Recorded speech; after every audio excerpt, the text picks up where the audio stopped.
Vietnamization was a policy of the Richard Nixon administration to end U.S. involvement in the Vietnam War through a program to expand, equip, and train South Vietnam's forces and assign to them an ever-increasing combat role, at the same time steadily reducing the number of U.S. combat troops.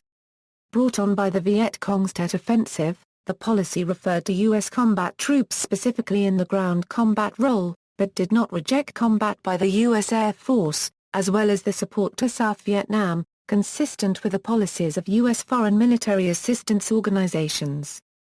U.S. citizens' mistrust of their government that had begun after the offensive worsened with the release of news about U.S. soldiers massacring civilians at My Lai, the invasion of Cambodia, and the leaking of the Pentagon Papers as talks went on in Paris. A small group of black operatives got 100 meters from NVA headquarters, just over the Cambodian jungle's border with South Vietnam. One and only military secret of the time was kept by one in the group. He was the only military person in Special Ops Group I 2003 Army Specialist, Michael Mullis, could begin to be treated for PTSD, back, and pension, dating back. This team of men were told to stand down. The name Vietnamization came about accidentally. At a January 28, 1969 meeting of the National Security Council, General Andrew Goodpaster, Deputy to General Creighton Abrams and Commander of the Military Assistance Command, Vietnam, stated that the Army of the Republic of Vietnam had been steadily improving, and the point at which the war could be de-Americanized was close. Secretary of Defense Melvin Laird agreed with the point, but not with the language. What we need is a term like Vietnamizing to put the emphasis on the right issues. Nixon immediately liked Laird's word. Vietnamization fit into the broader DAR copyright end policy of the Nixon administration, in which the United States no longer regarded its fundamental strategy as the containment of communism but as a cooperative world order, in which Nixon and his chief advisor Henry Kissinger were focused on the broader constellation of forces and the bigger world powers. Nixon had ordered Kissinger to negotiate diplomatic policies with Soviet statesman Anatoly Dobrynin. Nixon also opened high-level contact with China. U.S. relations with the Soviet Union and China were of higher priority than South Vietnam. Nixon said Vietnamization had two components. The first was strengthening the armed force of the South Vietnamese in numbers, equipment, leadership and combat skills, while the second was the extension of the pacification program, that is military aid to civilians in South Vietnam. To achieve the first goal, U.S. helicopters would fly in support. However, helicopter operations were too much part of ground operations to involve U.S. personnel. Thus, ARVN candidates were enrolled in U.S. helicopter schools to take over the operations. As observed by Lieutenant Dave Palmer, to qualify an ARVN candidate for U.S. helicopter school, he first needed to learn English. This, in addition to the month-long training and practice in the field, made adding new capabilities to the ARVN take at least 2 years. Palmer did not disagree that the first component, given time and resources, was achievable. However, pacification, the second component, presented the real challenge. It was benevolent government action in areas where the government should always have been benevolently active. Doing both was necessary if Vietnamization were to work. Preparation under Johnson. Lyndon Johnson's major political interests were domestic. The war interfered with his domestic focus, and he was eager to end the war in a way that he considered politically acceptable. In 1967, Kissinger attended a PGOSH conference of scientists interested in nuclear disarmament. Two participants approached Kissinger and offered a disfavorable means of communication between the U.S. and the communist leadership. In particular, Raymond Albrock, an official of the World Health Organization, knew Ho Chi Minh and agreed to carry a message. After discussing the matter with Assistant Secretary of State William Bundy and Secretary of Defense Robert McNamara, a message was sent. Ho said he would be willing to negotiate if the U.S. bombing of North Vietnam under Operation Rolling Thunder ceased. My Van Bo, Hanoi's diplomatic representative in Paris, was named a point of contact. Since Hanoi would not communicate with an American official without a bombing halt, Kissinger served as an intermediary. Johnson made a speech in San Antonio on September 29, offering the possibility of talks. They were rejected, although brought up again in 1967. End of Americanization. The departure of Lyndon B. Johnson did not end the war. Rather, it spread throughout Southeast Asia. The Tet Offensive was a political and media disaster. Newsman Walter Cronkite announced that he saw a stalemate as the best-case scenario for the Tet Offensive. Other members of the press added to the call to retrench. President Johnson's popularity plummeted and he announced a bombing halt on March 31, simultaneously announcing he would not run for re-election. Though he had low expectations, on May 10, 1968, Johnson began peace talks between U.S. and North Vietnamese in Paris. The war, however, continued. Nixon administration analysis of options. Under the Nixon administration, Henry Kissinger, Nixon's chief advisor, asked the Rand Corporation to provide a list of policy options, prepared by Daniel Ellsberg. On receiving the report, Kissinger and Schelling asked Ellsberg about the apparent absence of a victory option. Ellsberg said, "I don't believe there is a win option in Vietnam." While Ellsberg eventually did send a withdrawal option, Kissinger would not circulate something that could be perceived as defeat. According to a record, prepared by Soviet ambassador to the United States Anatoly Dobrynin, of discussions between Dobrynin and Kissinger, the crux of the U.S. position was progress still must be made at the Paris talks and, for domestic political reasons, Nixon simply cannot wait a year for Hanoi to decide to take some new step and take a more flexible position. Dobrynin expressed the Soviet position that the U.S. needed to stop trying to divide the Paris peace talks into two parts: discussion of military issues between the U.S. and the DRV, resolution of political issues by placing them, for all practical purposes, entirely in the hands of Saigon, which does not want to resolve them and is unable to do so, since it is unable to soberly assess the situation and the alignment of forces in South Vietnam. Dobrynin, however, misunderstood the extent to which the U.S. was willing to apply military force not involving ground troops, culminating in Operation Linebacker II. Nixon policy direction. Nixon directed the Joint Chiefs of Staff to prepare a six-step withdrawal plan. The Commandant of the Marine Corps General Leonard F. Chapman remembered, "I felt, and I think that most Marines felt, that the time had come to get out of Vietnam." Leading the ground force withdrawals, Marine redeployment started in mid-1969, and by the end of the year the entire 3rd Marine Division had departed. In the aftermath of the Tet Offensive, ARVN units were able to take control of areas held by the Viet Cong. General Tran Van Tra of the Viet Cong forces in the south stated, "We suffered large sacrifices and losses with regard to manpower and materiel, especially cadres at the various echelons, which clearly weakened us. Afterwards, we were not only unable to retain the gains we had made but had to overcome a myriad of difficulties in 1969 and 1970. Some ARVN units, especially that had been operating closely with U.S. troops or using facilities, could quickly move into a dominant role in their areas. Others ARVN units faced more of a challenge.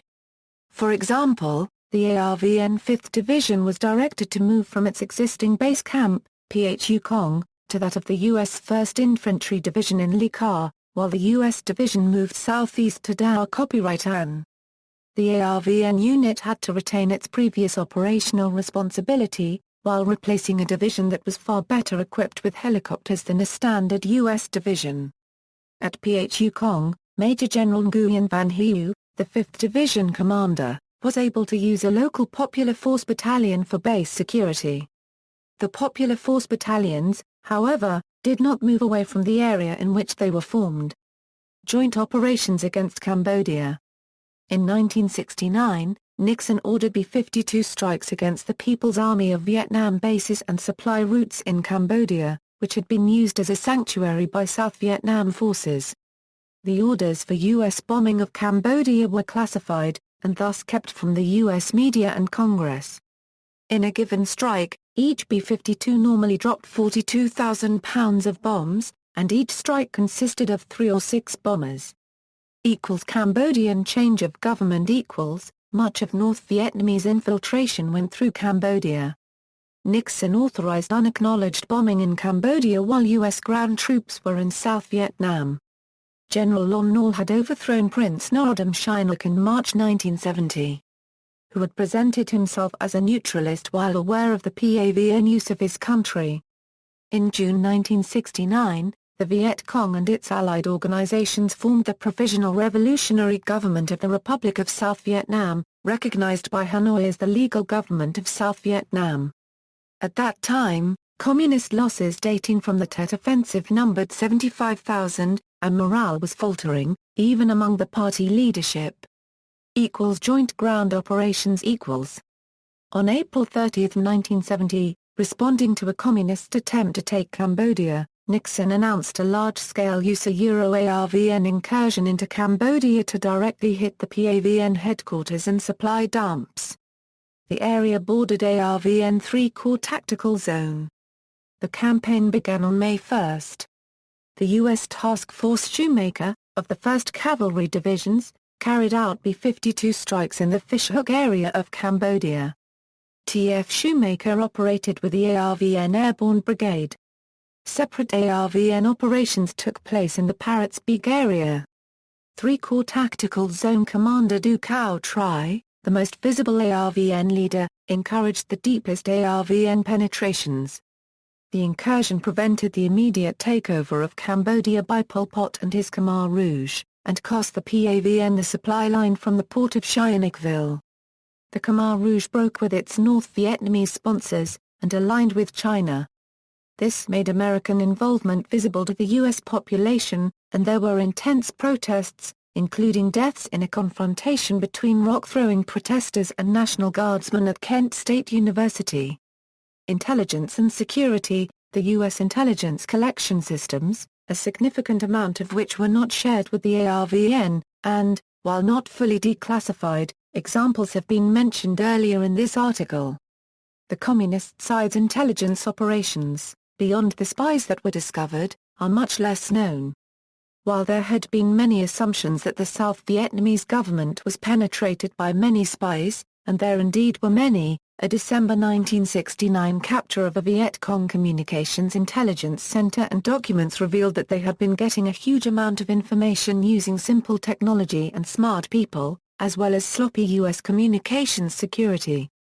This specific discovery was by U.S. Army infantry, with interpretation by regular communications officers. The matter infuriated General Abrams at the communications specialists. Before and after, there had been a much more highly classified, and only now available in heavily censored form, National Security Agency analysis of how the communists were getting their information, which has led to a good deal of modern counterintelligence and operations security. Some of the material from Touchdown also gave insight into the North Vietnamese intelligence system. For example, the NVA equivalent of the Defense Intelligence Agency was the Central Research Directorate in Hanoi. COSVN intelligence staff, however, disseminated the tactically useful material. Their espionage was under the control of the military intelligence sections, which were directed by the Strategic Intelligence Section of CRD. U.S. direct discussions with North Vietnam. Henry Kissinger began secret talks with the North Vietnamese official, Le Duc Vu, in February 1970. 1971. Subsequent congressional action banned further U.S. ground intervention outside the boundaries of South Vietnam, so the next major drive, Operation Lam Son 719, would have to be based on ARVN ground forces, U.S. air and artillery support, and U.S. advisory and logistical assistance. The Vietnamization policy achieved limited rollback of communist gains inside South Vietnam only, and was primarily aimed at providing the arms, training and funding for the South to fight and win its own war, if it had the courage and commitment to do so. By 1971, the Communists lost control of most, but not all, of the areas they had controlled in the South in 1967. The Communists still controlled many remote jungle and mountain districts, especially areas that protected the Ho Chi Minh Trail. Commanded by Oang Chuan Lam, known more for loyalty to Nguyen Van Thieu than for military talent, Saigon's effort to strike against one of these strongholds, Operation Lam Son 719, failed in 1971. The SVN forces, with some U.S. air support, were unable to defeat PAVN regulars. While the operation is detailed in a separate sub-article, the key issues were that the ARVN were inexperienced in executing large operations. They underestimated the needed forces, and the senior officers had developed in a context that rewarded loyalty rather than competence. Let there be no doubt that there were individual ARVN commanders that would be credit to any military, but, Thieu, like those RVN leaders before him, was constantly concerned at preventing a military coup. Promotions were won in Saigon, not in battle. And vital to advancement was the avoidance of risk, even at the price of defeat. Thieu relieved the operational commander, head of I Corps Tactical Zone Commander Oang Xuan Lam with the most respected combat commander in the ARVN, Du Cao Tri. Tri died 2.5 hours later in his first helicopter crash of inspection. It is known the crash was at low altitude. It has been argued it crashed due to mechanical failure or enemy fire.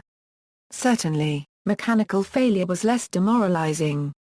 The 25,000-man ARVN force, which U.S. planners had considered half the necessary size, took admitted 25% casualties, which some estimates put as high as 50%.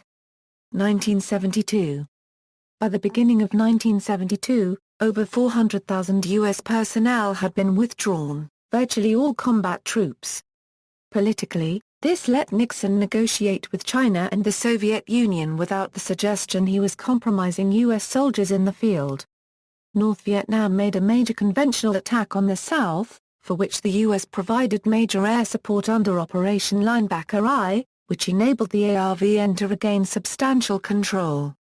When North Vietnam, late in the year, left the negotiating table, Nixon authorized the intensive Operation Linebacker II campaign, which forced the North Vietnamese to negotiate.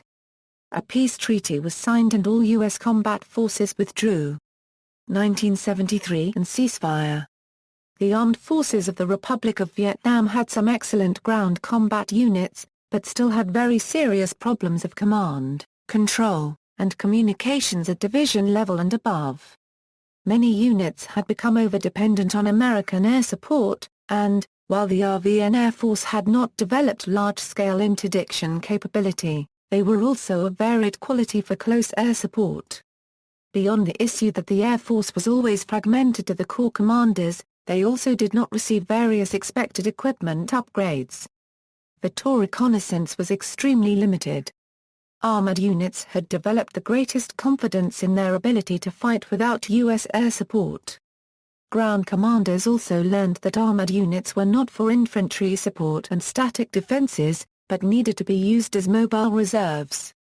Neither North nor South Vietnam, however, ever really learned large-scale combined arms methods, compared to a NATO or Warsaw Pact level of proficiency. Notes. References.